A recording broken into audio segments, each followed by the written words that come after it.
Sannadkii 1977-kii, haweeney 63 jir ah oo reer Maraykan ah laguna magacaabi jiray Laura Scalise waxay sare u qaaday qaarka dambe ee gaadhi keligeed si ay uga saarto gacanta wiil ay ayeeyo u tahay oo ku hoos jiray gaadhiga. Islaantan lagu magacaabi jiray Laura may ahayn qof culays qaada, weligeedna ma aysan gelin goob jimicsi.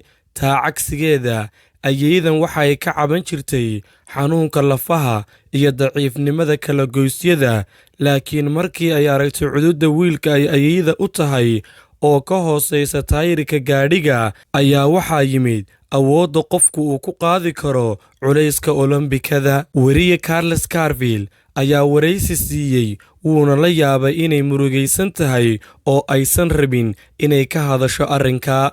Markii uu ku cadaadiyeyna inuu ogaado sababta murugadeeda, inkastoo ay samaysay ficil geesinimo ah sida mucjisadan oo kale, taasna haddaanay dhici lahayn inaan waraysi laga duubeen, qofna ma rumaysan lahayn in haweeneydan duqda ah ay ku guulaysatay inay keligeed gaadhiga qaarka dambe ay sare u qaado. Waan murugaysanahay maxaa yeelay waxaan soo helay wakhtigaygii lumay ee noloshayda. Sirta nolosha: waxaynu samayn karnaa mucjisooyin haddaynu rumayno awooddeenna oo aan leenahay rabitaan iyo dhiirigelin.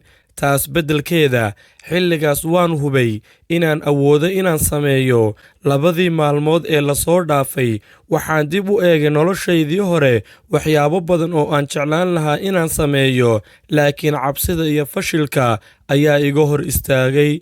Waxaan ogaaday inaan karti leeyahay, laakiin iimaanka naftayda ma uusan joogin. Sirta guushu waa in qofku naftiisa aamino, sidoo kalena uu haysto wax ku dhiirigeliya waxa uu samaynayo.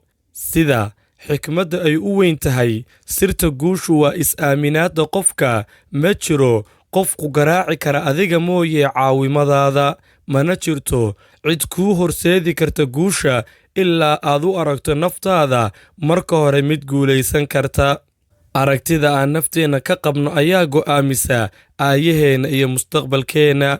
Qof kastaaba waa uu awoodi karaa wax kasta inuu sameeyo, laakiin waxa ay u baahan tahay oo keliya in lagu dhiirigeliyo waxa uu samaynayo qofku. Sidoo kalena waxaa muhiim ah in qofku uu aamino naftiisa oo uu sidoo kale aaminsanaado inuu wax walba qaban karayo isagu.